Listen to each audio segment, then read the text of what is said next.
Selamat pagi, selamat siang, selamat sore, selamat malam untuk Bu Evelyn. Saya Benny Anderson dengan NIM 422024008 akan mempresentasikan hasil proyek UAS pemrograman web lanjutan saya.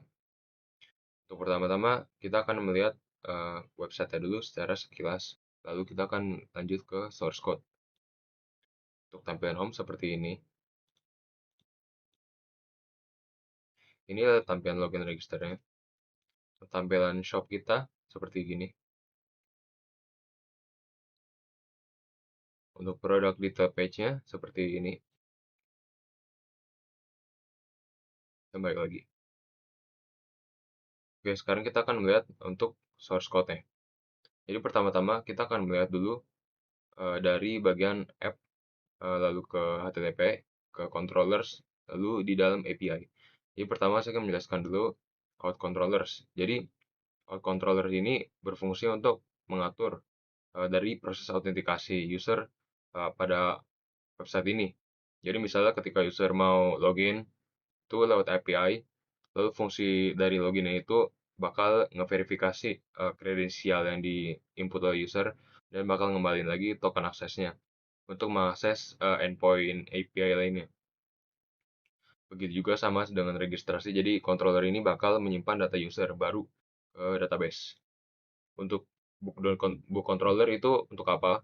Untuk mengatur basically untuk root dari project ini. Bisa dilihat root itu ya bisa di-create, bisa read, update, delete, seperti itu. Lalu kita akan lanjut ke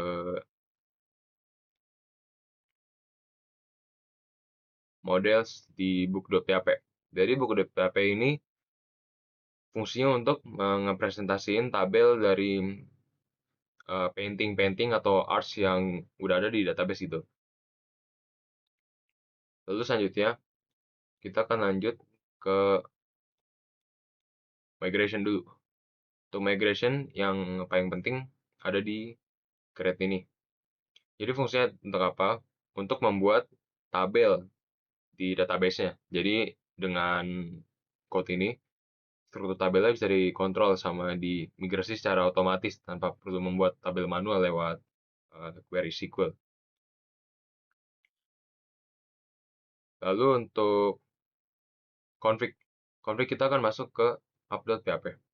Jadi file ini digunakan untuk mengatur konfigurasi dasar Laravel ya, kayak seperti nama aplikasi gitu, terus misalnya time zone dan provider yang diperlukan. Lalu kedua ada out. Fungsinya untuk apa? Untuk kan kita menggunakan Laravel Passport ini untuk API kita. Jadi kita atur guard-nya itu di sini. Lalu ada password.php. Untuk apa? Jadi password.php ini digunakan untuk mengatur autentikasi kita berbasis OAuth 2 pada REST API. Lalu terakhir untuk config yang akan saya bahas yaitu FS Swagger. Jadi file ini digunakan untuk apa? Untuk mengatur dokumentasi API secara otomatis dengan Swagger. Jadi dengan ini itu bakal ngebantu cara kita menggunakan API di websitenya yang kita buat ini. Lalu kita akan masuk ke resource, view, lalu ke components dulu. Jadi components-nya itu ada apa aja? Ada footer dan header. Jadi footer dan header ini kan bakal selalu ada nih di setiap page. Jadi fungsinya untuk menampilkan biar sama semua gitu.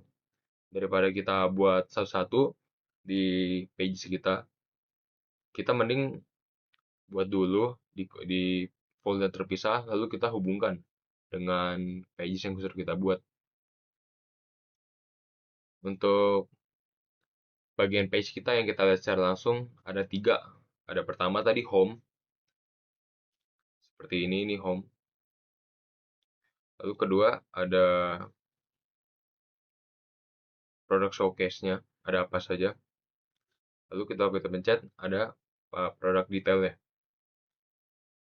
Itu semua dibuat dengan file .php template otomatis dalam Laravel.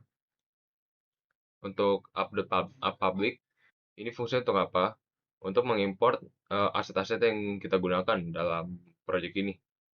Ada banyak bisa dilihat. Dan ini bakal kita hubungkan dengan page yang membutuhkan. Lalu kita akan ke roots dulu nih.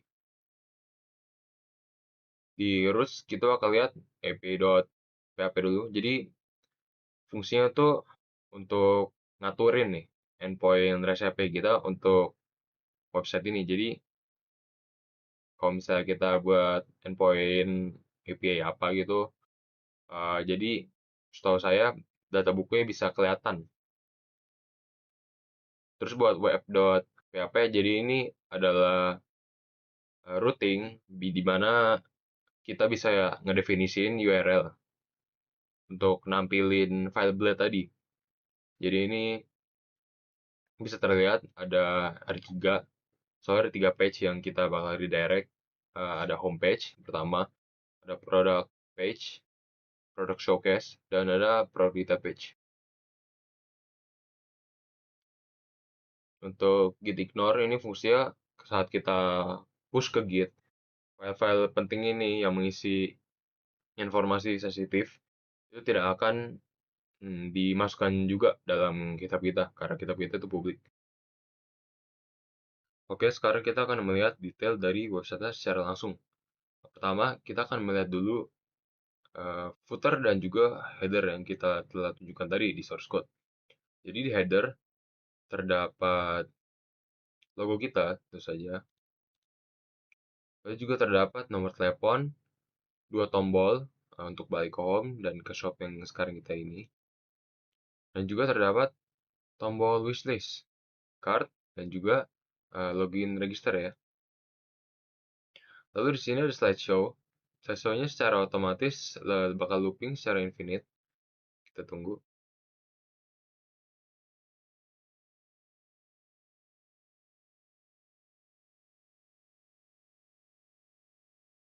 Bisa dilihat. Lalu kita terdapat deskripsi dan juga terdapat video YouTube yang bisa kita mainkan secara langsung di website tersebut tanpa harus pindah link lagi. Hello everyone. Di sini juga terdapat slideshow untuk brand-brand yang bekerja sama dengan kami. Lalu di sini ada fitur untuk kalau misalnya kita memberi email address kita bisa mendapatkan kupon potongan 50% pada lukisan yang kita jual. Lalu di sini untuk header bagian bawah ini terdapat informasi mengenai website kita dan juga media sosial kita. Kita juga mempunyai newsletter. Oke, sekarang kita akan ke shop. Di shop kita bisa melihat terdapat banyak koleksi painting yang kita jual. Kita juga bisa mengkategorikan. Lalu kita juga bisa search painting spesifik. Ada tipenya, ada harganya, dan juga ada teksnya painting berdasarkan apa. Kita akan lihat lebih detail. Jadi kalau misalnya kita lihat lebih detail, terdapat judul dari painting, terdapat bintang rating dari customer yang sudah membeli produk kita, terdapat harga, terdapat status availability, yang ini out of stock, dan kalau misalnya kita ingin menunggu atau ingin mendapatkan update mengenai painting spesifik, misalnya painting ini, kita bisa memberikan tombol love atau add to wishlist. Sini juga terdapat author dari siapa yang membuat painting tersebut, dan juga publisher yang mempublish painting tersebut, yaitu dari kami sendiri. Sepertinya begitu saja tampilan mendetail dari website kami. Mohon maaf bila ada kesalahan kata, dan terima kasih telah menonton project WAS PWL saya. Terima kasih.